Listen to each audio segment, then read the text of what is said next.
విజయవాడ ఇంద్రకీలాద్రి కేవలం ఒక పుణ్యక్షేత్రం కాదు, అది ఒక అద్భుతమైన విజయాన్ని, స్త్రీ శక్తి పరాక్రమాన్ని చాటే చారిత్రక రంగం. అయితే ఈ విజయానికి ముందు జరిగిన పోరాటంలో ఉన్న భయంకరమైన సత్యాలు మీకు తెలుసా? మహిషాసురుడు కేవలం ఒక రాక్షసుడు కాదు, అతను ఒకప్పుడు గొప్ప తపస్వి. అంతటి గొప్ప తపస్వి ఎందుకు లోకాలను నాశనం చేయాలని నిర్ణయించుకున్నాడు? అతనికి మరణం లేకుండా వరం ఎలా దొరికింది?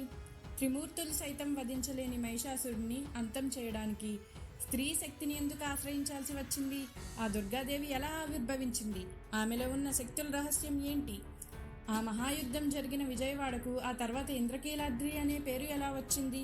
ఈ ప్రశ్నలో ఉన్న నిగూఢ సత్యాన్ని, దేవతలు మరియు అసురుల మధ్య జరిగిన మహాసంగ్రామాన్ని రాబోయే ఈ వీడియోలో వివరంగా తెలుసుకుందాం. కథ ప్రారంభం. అసుర రాజు అయిన రంభుడు మరియు మహిషి కలయికతో జన్మించిన మహిషాసురుడితో. పుట్టుకతోనే అతను మనిషి మరియు గేదె రూపంలో మారగల శక్తిని కలిగి ఉన్నాడు.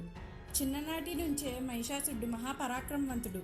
కానీ తన శక్తిని సరైన దారిలో ఉపయోగించకుండా లోకాలను జయించాలనే దురాశతో అతను బ్రహ్మదేవుడి కోసం భయంకరమైన తపస్సు చేశాడు. బ్రహ్మదేవుడు ప్రత్యక్షమైనప్పుడు మహిషాసురుడు నాకు చావు ఉండకూడదు అని కోరాడు. కానీ అది సాధ్యం కాదని బ్రహ్మ చెప్పడంతో పురుషుల చేత, దేవతల చేత, రాక్షసుల చేత నాకు మరణం రాకూడదు అని వరం అడిగాడు. మహిషాసురుడి అహంకారం ఏ స్త్రీ తనను వధించలేదని, ఆమె బలహీనురాలని భావించి అహంకారంతో స్త్రీ శక్తి గురించి ప్రస్తావించకుండా వరం పొందాడు. ఆ వరం ఆధారంగా స్వర్గాన్ని జయించి ఇంద్రుణ్ణి తరిమి 3 లోకాలకు తానే రాజుగా ప్రకటించుకున్నాడు. మహిషాసురుడి అరాచక పాలనతో దేవతలు నిస్సహాయులయ్యారు. వారి పరాక్రమం, పురుష శక్తి అతని వరం ముందు పనిచేయలేదు. అప్పుడు వారు త్రిమూర్తులైన బ్రహ్మ, విష్ణు, మహేశ్వరులను శరణు వేడారు. దేవతలు మరియు త్రిమూర్తుల దుఃఖం, కోపం, శక్తి అంతా కలిసి ఒక అద్భుతమైన కాంతిపుంజంగా మారింది.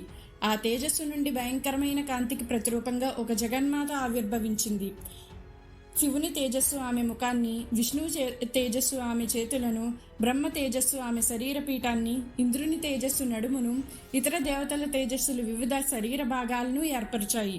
ఇలా దేవతలందరి శక్తులు మరియు ఆయుధాలను ధరించి మహాశక్తి స్వరూపిణిగా దుర్గాదేవిగా ఆమె ఈ లోకంలో అవతరించింది. ఆమె గర్జంతో ముల్లోకాలు దద్దరిల్లాయి. శక్తివంతమైన దుర్గమ్మ తన సింహవాహనాన్ని అధిరోహించి మహిషాసురుడిని సంహరించడానికి యుద్ధానికి దిగింది. ఆమె నిలబడిన ప్రాంతమే విజయవాడలోని ఇంద్రకీలాద్రి.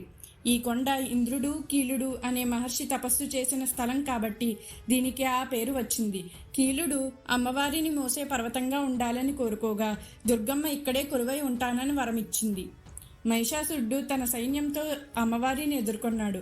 వాడు ఒకసారి గేదెగా, మరోసారి ఏనుగుగా, ఇంకోసారి సింహంగా మారి అమ్మవారిపై యుద్ధం చేశాడు.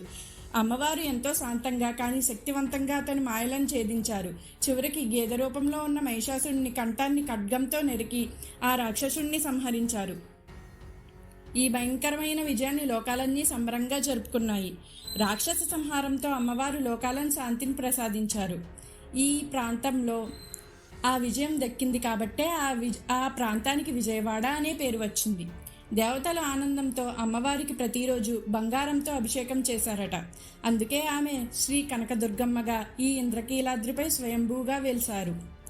ఇక్కడ అమ్మవారు శివశక్తి స్వరూపిణిగా శ్రీ మల్లేశ్వర స్వామి పక్కన కొలువై ఉన్నారు. ఇది ఒక శక్తిపీఠం, పవిత్రమైన కృష్ణానది ఒడ్డున ఉంది. మిత్రులారా, ఈ దుర్గమ్మ కథ మనకేం చెప్తుందంటే అహంకారం ఎంతటి పరాక్రమవంతుడినైనా అంతం చేస్తుంది. కానీ స్త్రీ శక్తి మాత్రం అజ్ఞానాన్ని, అహంకారాన్ని జయించి లోకాలకు శుభాన్ని ప్రసాదిస్తుంది. ఈ మహాగాథ మీకు నచ్చినట్లయితే లైక్ చేయండి, మీ అభిప్రాయాలను కామెంట్ చేయండి. మరిన్ని చారిత్రక ఆధ్యాత్మిక విశేషాల కోసం సబ్స్క్రైబ్ చేసుకోండి. జై దుర్గా భవానీ. విజయవాడ ఇంద్రకీలాద్రి కేవలం ఒక పుణ్యక్షేత్రం కాదు, అది ఒక అద్భుతమైన విజయాన్ని, స్త్రీ శక్తి